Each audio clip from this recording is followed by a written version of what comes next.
Hey guys, it's Claudia Charles of Claudia Charles Real Estate, powered by Coldwell Banker. And my director is Patricia. So 99.999% of the time, if you're doing business with me, you're really doing business with her too, because she looks over everything and helps us run our team. So, hey. I wanted to come to you guys today and do a video about real estate scams that happen, unfortunately, like especially rent-to-owns in the rental market. So we wanted to do a video to kind of let you guys know how to avoid these scams and how to help your friends and family that are trying to find rentals and might stumble across certain ads on Facebook or Craigslist or anywhere advertising different types of rentals and how you can make sure that they are legit. So I wanted to talk about, most importantly, it's called rent to own. Rent to owns are something that I've come across, before I was a real estate agent, I saw rent to own advertisements and different things like that, especially when the market was really bad and people were losing their homes. That was like one of the biggest scams ever. And oh my gosh, story time. So I rented a house one time from this guy, and I remember it was my first rental, or my only rental, I should say, in Charlotte. And I remember I contacted him, and I remember I'm like, how do I know this is not a scam? And he was like, well, why would I be scamming? And of course, it's kind of stupid. The scammer is not going to be like, yes, actually, it is a scam. I'm so sad that you caught me. Like, they're not going to do that. It's a silly question to ask because nobody will admit to it. It's a stupid question to ask because they're not going to tell you, like, yes, I'm scamming. This is all a scam. And I said to him, I'm like, how do I know your scam isn't that it's not your house and, you're just trying to collect application fees? Because application fees can add up. So imagine 5 people apply in one day. That's like $5,000 to $1,000 a day. So there's that scam. Sometimes they don't even own the house. And then I remember while I was living there, mail came by accident. This man was in foreclosure. He wasn't paying the house. So I happened to just, by accident, the bank sent the information to me and not to him. And I remember I stopped paying him and I called him and I'm like, hey, your house is in foreclosure. You're not paying your house. I never heard from him again after that. It worked out well for me in the end, but that was a very, very unique situation. And like I said, it was when the market was really, really bad and people had bad mortgages. And so, yeah, it did work out for me in the end, but it doesn't work out for everybody in the end. And so that's one thing that I do want to say. I've kind of been a part of a scam before. I wasn't a real estate agent then. I was, and I am, a nurse. So it was just me back before my real estate life. Okay, so the reason why a lot of these scams take place is because they're kind of predatory. And predatory means that they're purposely set out for certain situations. They're for people that are looking for a quick move. Sometimes it's people looking for just a quick private rental, so it's nothing that pulls on their credit or anything like that. Because at the time, I wanted to buy a house, so it wasn't like I wanted to be in his house for a long time. So also, when people do rent-to-owns, a lot of times in that situation, it happens because they have bad credit and they don't want anyone to pull their credit. If they are saying, hey, it's a rent to own, I own this home, and you come across this ad and it's like, let's say that you're looking for a 3-bedroom, 2.5 bath in Charlotte, and you want something that's like a unicorn. And when I say a unicorn, it's like, it's less than $1,200 a month for all that. It's in a good neighborhood. It's a house and it looks like it's in okay condition. They're saying it's, no credit check. Something you're surprised to get. Exactly. Yeah. It's most likely going to kind of throw up an alert in your head, or it should throw up an alert in your head. But at that point, you have to start making smart decisions and following smart steps to figure out if these are, if this is a scam or if it's a real rental situation. Since, people do have bad credit, anything under like a 600 in the rental market is considered bad credit. And a lot of times they're not going to rent to you if you have less than a 600 credit score. They're not going to rent to you if you're only looking for 6 months. They're not going to rent to you if, you just have different types of situations. So people look for landlords and rental companies that are flexible. But at the same time, when they advertise that to you, it doesn't always mean that it's legit. Okay, so there are some companies that do know credit scores. They do it based off of your rental history. They also do it based off of your income. They do it off of your work history and your credit. I mean, not your credit, your criminal background. So I can understand that.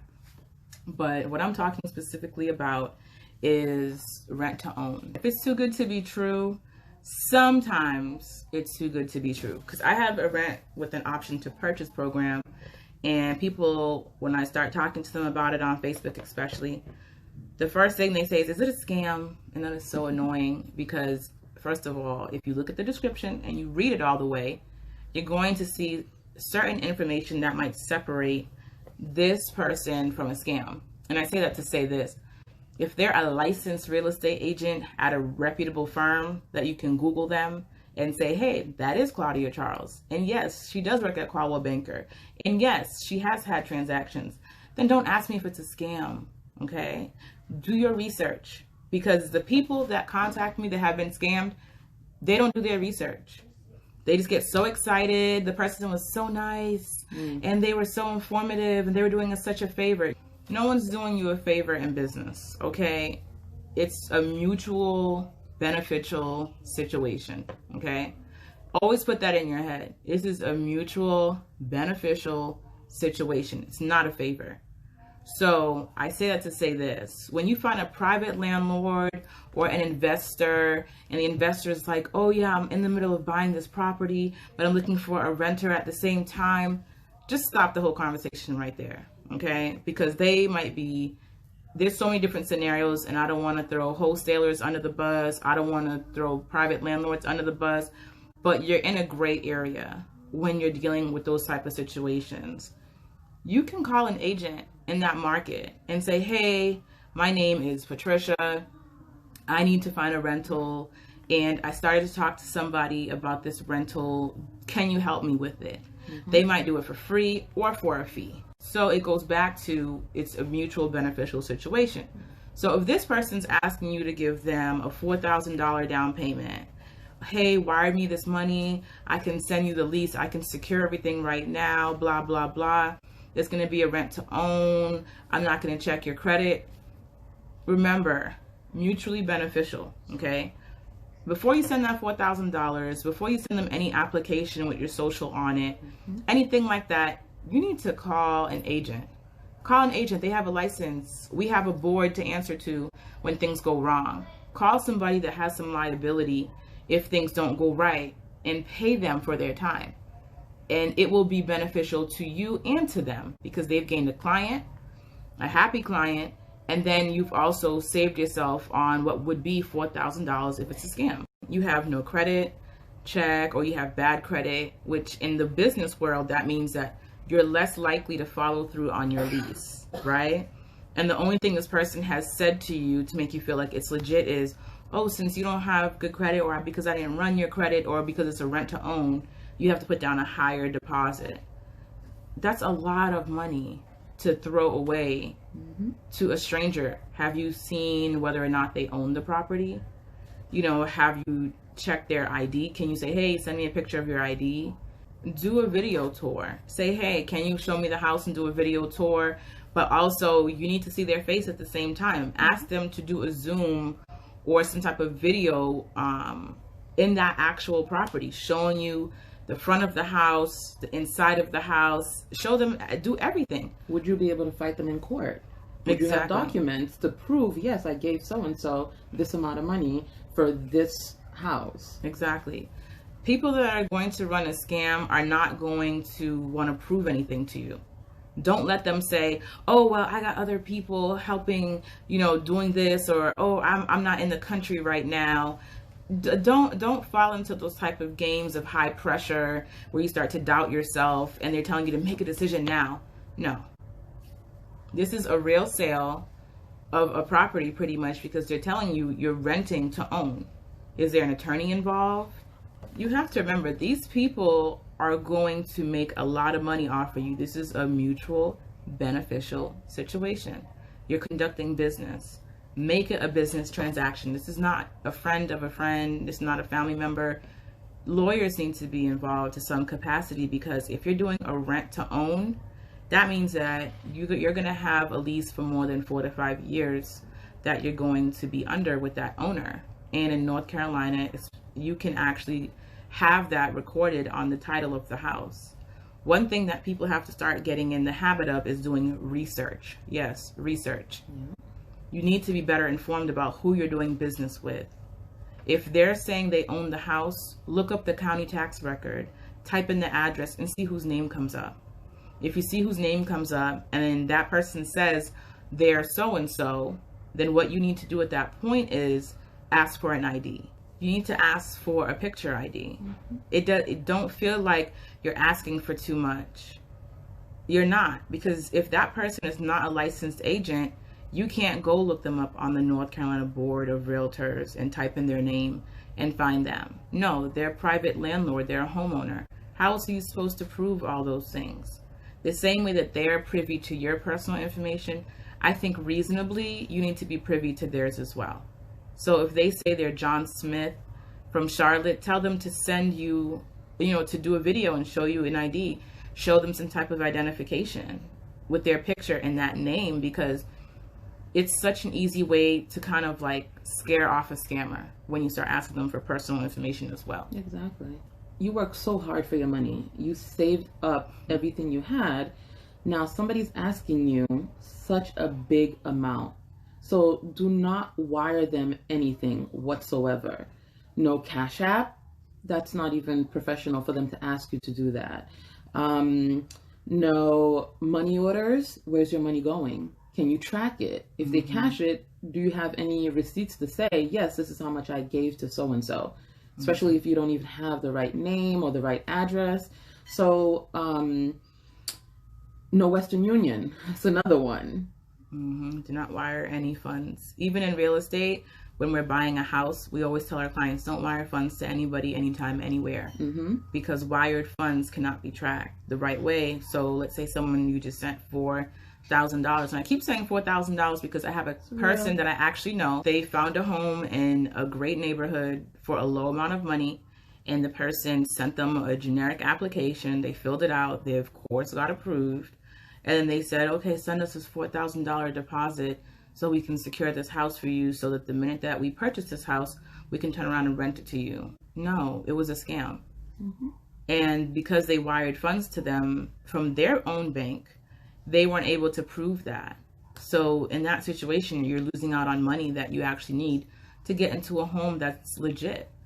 So here you are now 10 steps back, because now you're out of money and you have no home. And they were relocating. So you can only imagine how frustrating. Yeah, they had to live in a hotel. Yeah. And not everybody has hotel money. And now you're spending extra. Exactly. All right, story time. So there was a person that was telling me about them working with a small like leasing company.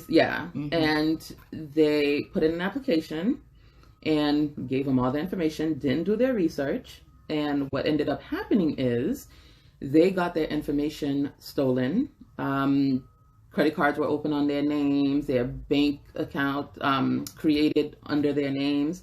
So with all that, not to say that there's not some legit places. Because they did get into the rental. Yes. They got into the rental. Everything was okay. But for some reason, somebody in that rental company decided to run off and keep that application and commit identity fraud pretty much. Exactly.